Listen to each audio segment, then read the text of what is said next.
everyone, my name is Becca, welcome back to my channel, and today I'm here with another weekly reading update, and this is the update for the NEWTS Magical Readathon Week 2.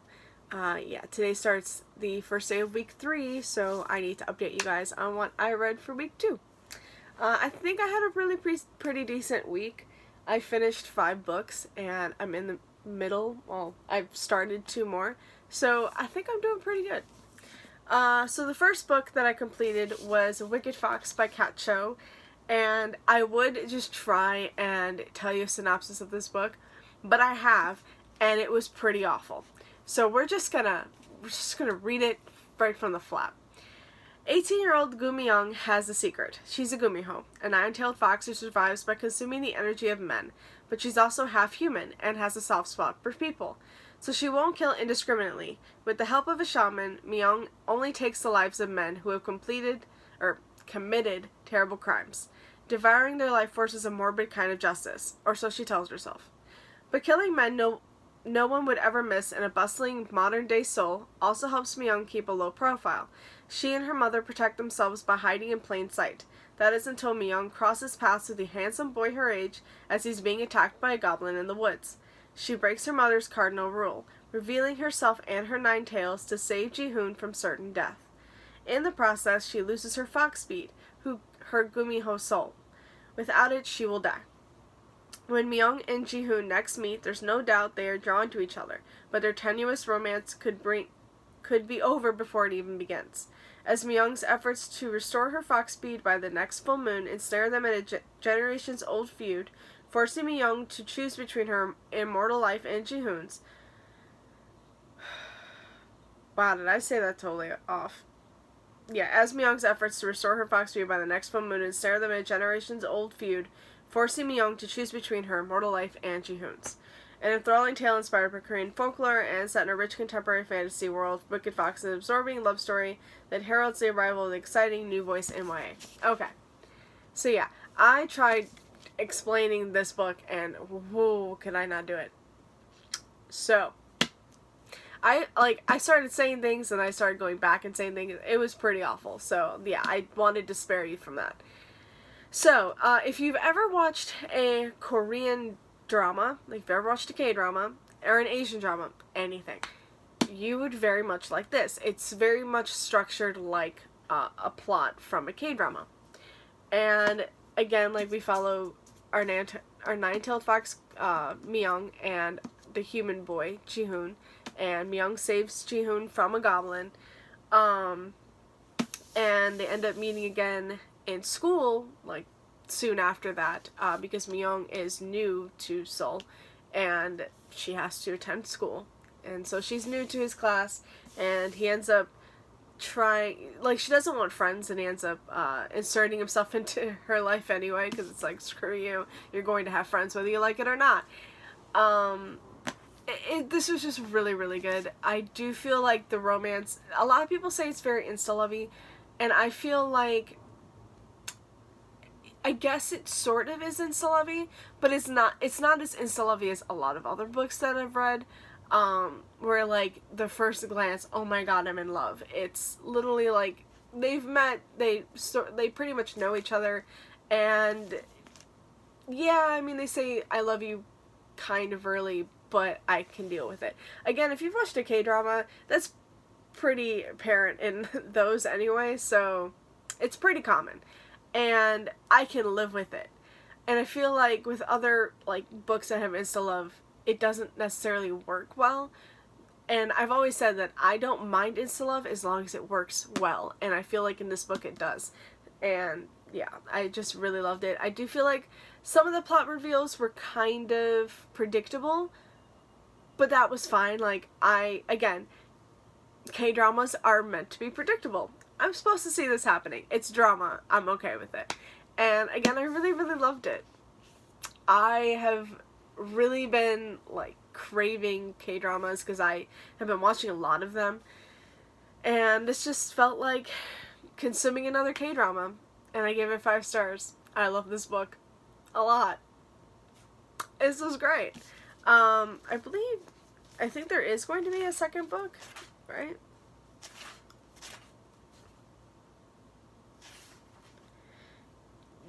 this. Yeah, I do believe there's going to be a second book in this. I believe so. But yeah, I really enjoyed this. 5 stars. I'm really happy I read this. Alright, and then we have White Hot Kiss by Jennifer Armentrout. This is the first book in the Dark Elements series. And this is a reread for me. Oh, by the way, this was... Shoot, now I can't remember. I think this was for Acceptable in Astronomy, where to read a book with a moon on the cover. Because big ass moon right there. Okay, yeah. White Hot Kiss by Jennifer Armentrout, the first book in the Dark Elements series. I still can't say it. This is a reread for me. I've read this before. I am rereading this trilogy in order to start Storm and Fury, which is her newest book, and it follows a character from the series. So I decided I just want to reread this and refresh myself on this before going into that one. Even though, like, Reagan, what is wrong with me? Reagan from Prue's Project, read Storm and Fury without reading this, and like she said, it was kind of confusing, but you kind of get the gist of it and everything. But again, you get more references if you just read this, and you'd know all the characters and everything. So yeah, I've really enjoyed this trilogy before. This is we follow Layla, our main character, and she is half warden, half demon. Wardens are gargoyles that hunt demons and protect the humans from those demons. And Layla is part of each world. She is half demon, half warden. And she is being raised by the wardens to reject her demonic side. She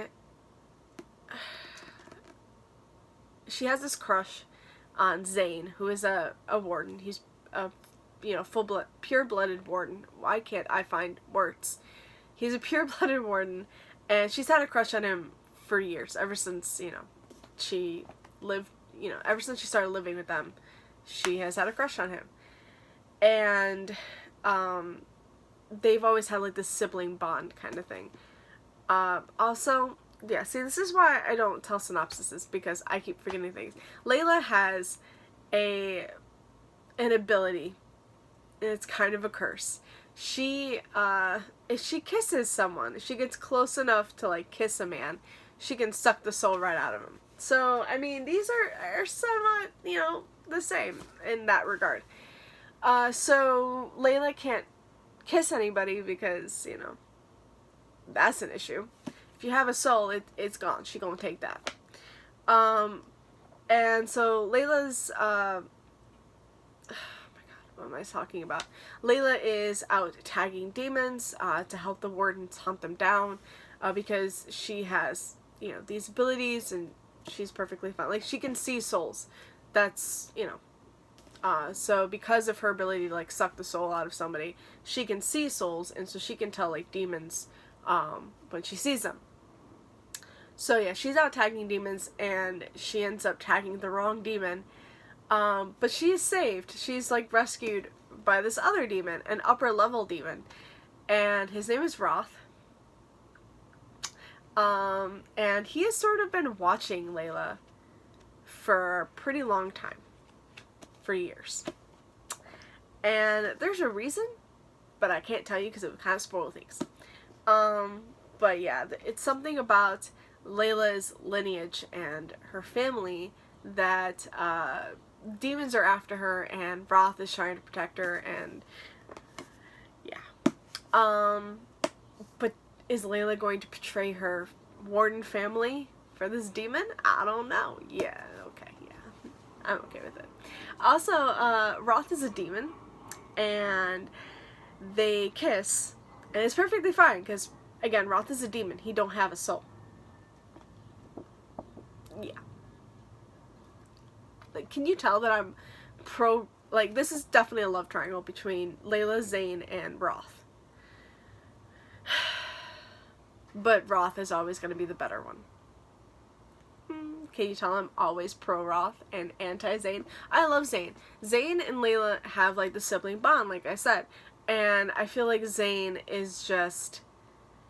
I love Zayn, and I want the best for Zayn, and I want him to find a girl and to settle down and like all that stuff, and that's perfectly fine. But I don't want it to be Layla. Like, I'm sorry, but you and Layla, yeah, no, I don't think you guys should be together. I think you guys are, you know, like brother and sister. It gets a little weird here. But raw, all day long, let's go. Yeah, I really love the series. I really love this book. I give this 5 stars. I think last week I read Bittersweet Love, which was the prequel to this one. Which actually I did not know, or I didn't remember, because again, that was another reread. But that one also had Layla, Zayn, and Roth in it, and I totally forgot about that. So, yeah. I love Bittersweet Love. I think I gave that 5 stars too, and I'm just really loving reading the series again, and I can't wait to read Storm and Fury.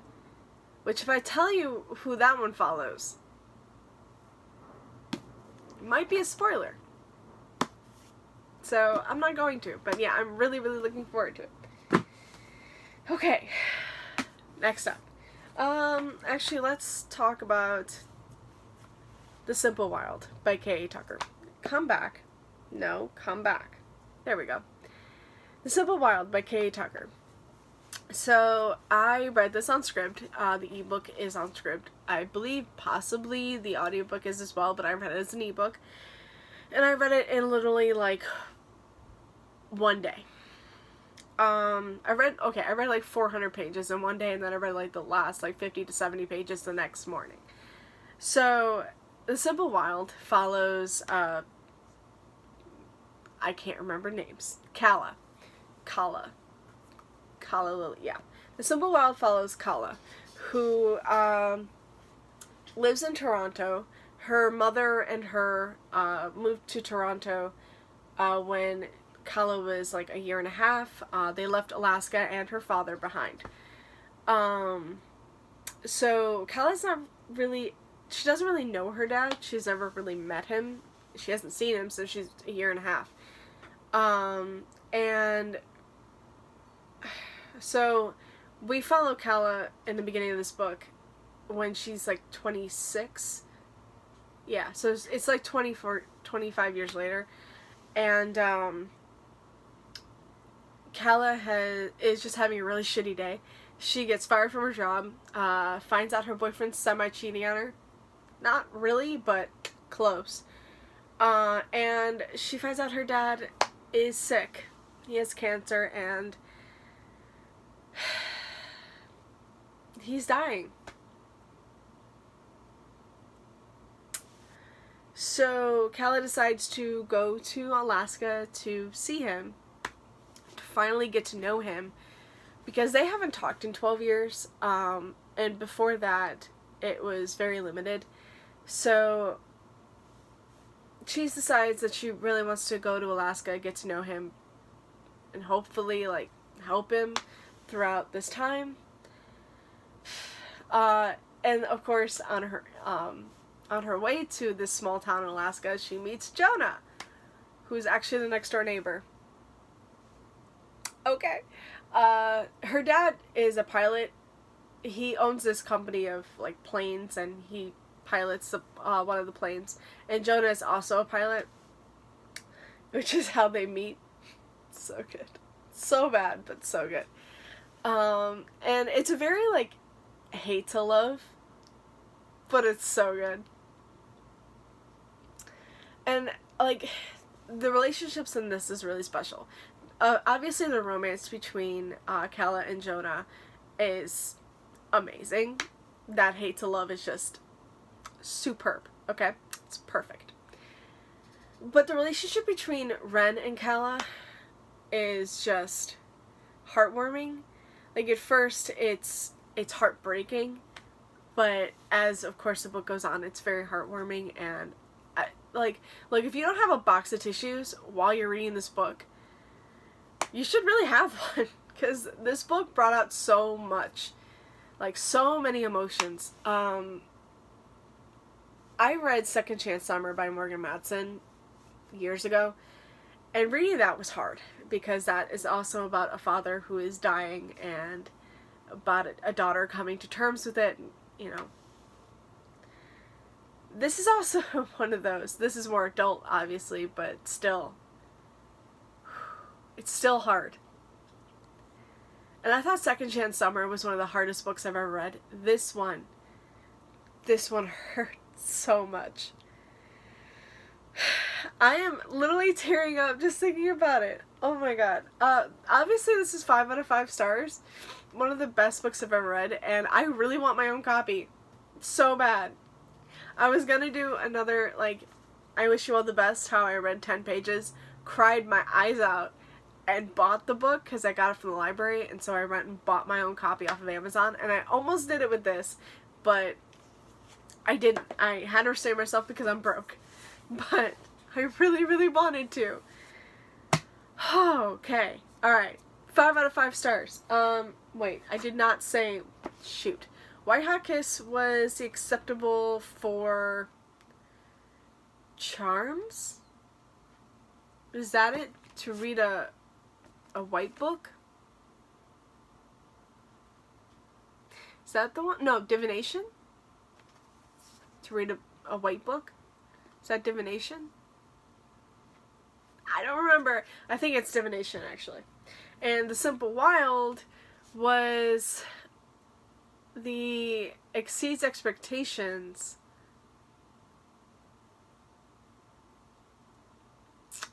And I can't remember which one.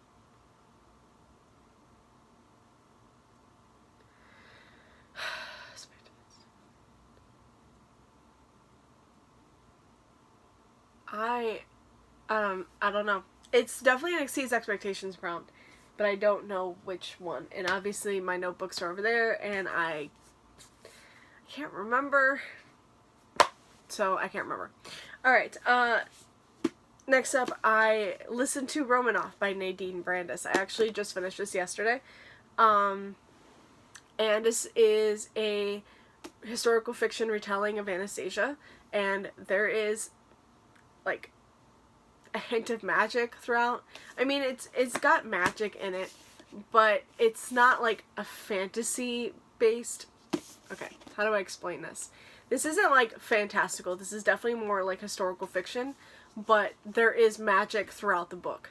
Okay, is that a little bit better? So we follow obviously Anastasia and the Romanov family as they're exiled.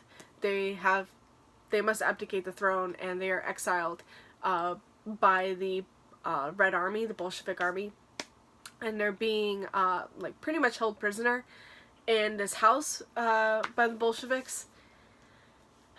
Then one day they receive notice that the White Army is coming to rescue them and help them escape. But that doesn't go over well. And how much can I tell you without actually like spoiling anything? Oh man. There's not a lot I can tell you. Okay. So yeah, that doesn't necessarily go over well. But Anastasia is holding on to this ancient spell. And it's the only spell that can really like help her family. But the leader of the Bolshevik army, or one of the leaders, I don't know. It says the leader, so we're just gonna go with that. The leader of the Bolshevik army is hunting them and hunting down this this magical object to get this spell. One of the Bolshevik soldiers, Zash. Okay, how much can I tell you? He's not like the other soldiers. Because the Red Army believes that Rasputin, who was a spellcaster, was like manipulating the Romanov family, you know, the royal family, and they killed Rasputin. He's dead in the very beginning of this book, so you don't have to see Rasputin through the. I thought because there's magic in this, like Rasputin would be like this whole big thing. Nah, he dead really quick. And spellcasters, because are being hunted down and killed or used for some reason or other. And Anastasia has always wanted to learn to become a spellcaster, and they really need magic to help out Alexei, who is Anastasia's younger brother, and he is the next Tsar, even though they had to abdicate the throne. But still, like, you know, he has hemophilia, and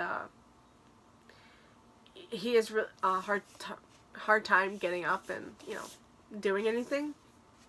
He's always sick all the time.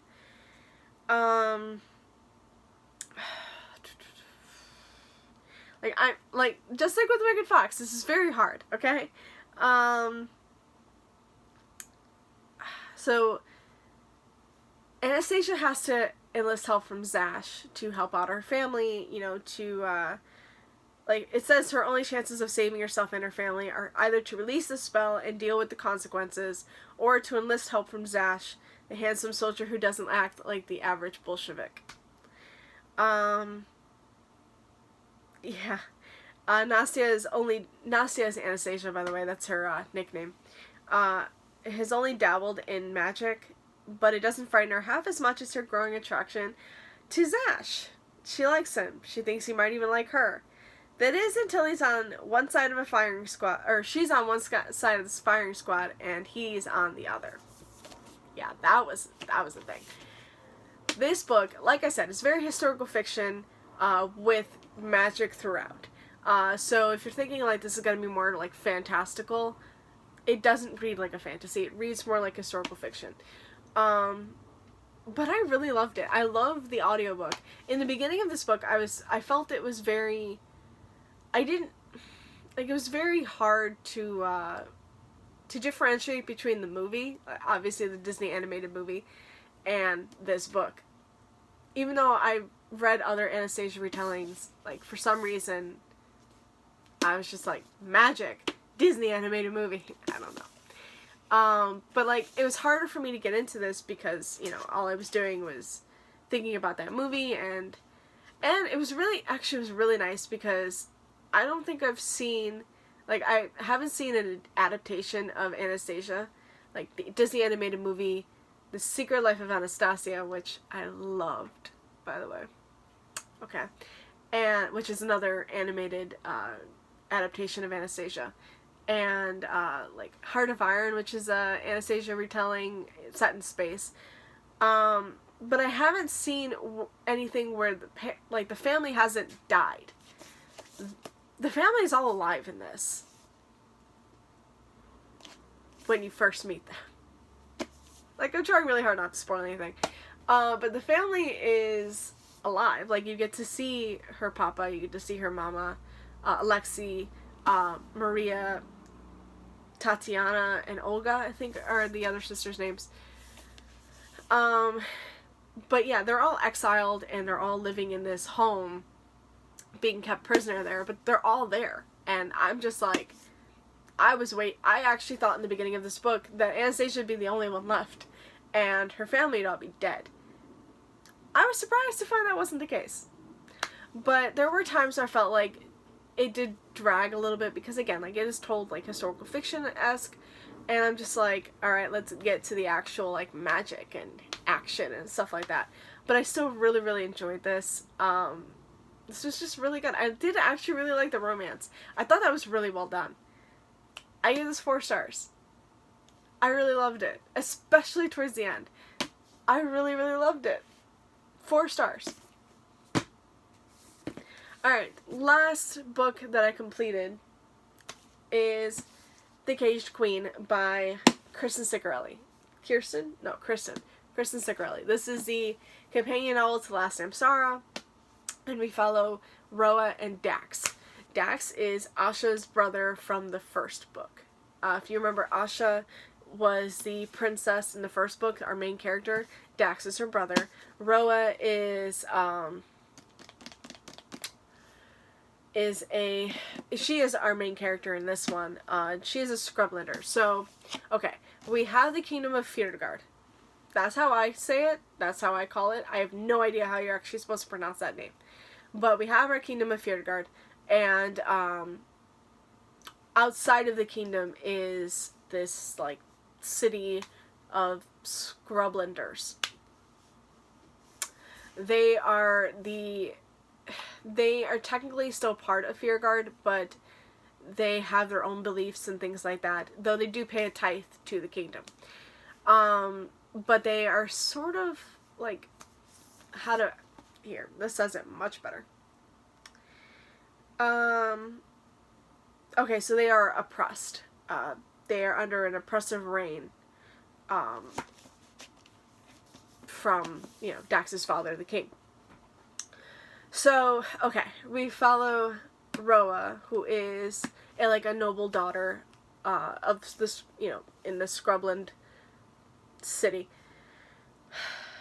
I had this whole thing better. I had this whole thing planned out in my head. Okay, so we follow Roa. And 8 years ago, her and Dax and Roa's sister Essie, her twin sister, they were all really good friends. But then one day, years ago, there was an accident, and Essie dies, and Roa blames Dax for it. Now this 8 years later, after all of that, and Dax has come back to Roa and is begging her to help him overthrow his father, kill his father and overthrow him and take the kingdom. And Roa is, at first she's very wary of this. Obviously, Dax is, to her, is responsible for her sister's death. But, her people are under the oppressive reign of his father and do need to take this king out. So she accepts, with one condition. Dax has to marry her and make her queen so she can help her people. So this is all, told in the flap. Okay? And none of that happens in the very beginning. All of that is before. It starts off after that. Dax and Roa are married. They have overthrown the king. They have done everything. And it's just now we're into the political intrigue and, all the court drama and things like that. But we also have, we do have, some magic. Roa and Essie are twins. They were born during the relinquishing, which is when the souls of the dead spirits of the dead are said to return on this day, but they were born on this day. Essie, her spirit is trapped. So Roa can't let her sister go. After Essie has died, Essie has come back as a spirit, and Roa doesn't want to let her go, so now Essie is trapped in hawk form in this world. She's not able to move on. And Roa believes, because there is this tale of the Sky Weaver. Roa believes that with the Sky Weaver's knife, she can bring Essie back. But she has to kill the person who should have died in her stead. Which would have been Dax. So the tale of the Sky Weaver, which you actually get in the very beginning, it's one of my favorite tales. I have said this before, with The Last Samsara and with this, you have, of course, the pages that are completely white, and those are the main text. But then you have the pages that are gray, and those are stories. With this one, you get the before part where you actually learn about everything that happened on the flap. But you also get a story. So for this is Skyweaver's Knife, and it's about a man who was, okay, what's going on? There it goes. It's about a man who was supposed to die, and death is after him, after him to kill him, to take his soul. But this man does not want to die, and he cheats death. He finds a way to escape death. But death is not happy, and death has to take somebody. So he ends up taking this man's daughter, this baby girl. He ends up taking her. The man comes home to find that her daughter is dead, or his daughter is dead, and he can't live with that. So he begs Death to bring his daughter back, but Death refuses because he can't. The daughter's already made her way to the Skyweaver, which I guess holds the souls. So the man hunts and finds the Skyweaver. This goddess who can, who holds the souls, but who can also, like, change the way of things. And he begs the Skyweaver to bring his daughter back, to give her, to bring his daughter's soul back. And she accepts with one condition. It's a life for a life. He has to die. He was meant to die, but she ended up dying in his stead. So it has to, it has to happen where he dies now. He has to accept his fate. And he does. And that's the story. So that's how the relinquishing works. It can only happen on this day, with the Skyweaver's knife. And I'm guessing that's the Skyweaver's knife. I'm guessing. And Roa believes that she can use that knife to kill Dax and bring her sister back. But does this happen? This was so good. At first, it took me a long time to, like, really get into it. Like, at first, months ago when I first tried reading it. Like, I tried reading the story of the Skyweaver's knife, and I was just not into it. But, like, I read it, I think I started, the other day? I started reading it, and I was just like, oh my god, this is amazing. And at first, it was weird because, you're starting off right where, like, after everything has happened, and you're just like, okay, wait a minute, what's going on? You're, like, thrust in with these characters that you don't necessarily know, but I mean, I guess you do, because you do get to actually meet them in The Last Samsara, which I totally forgot. I have to read The Last Samsara again. But, I mean, the gray parts do tell the tale, of, like, the two sisters and what happened and all that. So you do get all of that information, but it is told throughout the book, not in the very beginning. I really freaking love this book, though, and I give this 5 stars. I loved the romance. There is a bit of a love triangle, but it's perfectly fine. I think it was done alright, because you didn't really care for one of them. I love this book. 5 stars. I want to read The Last Samsara and then come back and read this one again, because I love both of them so much. And the Skyweaver... Okay, it's called the Skyweaver something. It's the 3rd book in the series. And that one follows a character you meet in here. I don't know, you might have met in the 1st book, but I can't remember. But it's definitely a character I know in this one. Sapphire. I call her Sapphire. Yeah. I can't wait for the 3rd book. It's gonna be amazing. Okay, so yeah, this is getting pretty long and I need to go soon. So, of course, I'm rushing this again. Alright, so I am in the middle of 2 books. Also, by the way, this is for the acceptable for Defense Against the Dark Arts. Which I believe it was just Black Under the Dust Jacket. I think that's what it was. Okay. I tell you what this one was for, because I can't remember now. Oh, but it was the gorgeous cover prompt. Is it Charms? No. I can't remember. Was it Arithmancy? I don't think so. I can't remember. So, that was the gorgeous cover prompt. That's for sure. Alright, so I'm in the middle of 2 books. So first up we have Maybe This Time by Casey West. This is Casey West's newest book. I'm not going to go into what it's about until after I finish it. But I'm really enjoying this. I am on chapter 13. I'm on the 3rd event because this it says here 1 year, 9 events, 9 chances to fall in love. This is a hate to love romance. Loving that. But we're on the 3rd event. And I'm on chapter 13, page 103. And I'm really enjoying this. Again, there's a hate to love romance. Thank you. But yeah, I'm very, very much enjoying this book right now. I've cried. I've laughed. I've been angry. I've felt like all the emotions in this book already, and I'm only 100 pages in, but it's really good so far, and I should finish that very soon. I literally just started this last night, though. I've been reading 50 pages, you know. Like, I read 50 pages last night and 50 pages this morning, so. And I can't remember what prompt this is for, but I will figure that out.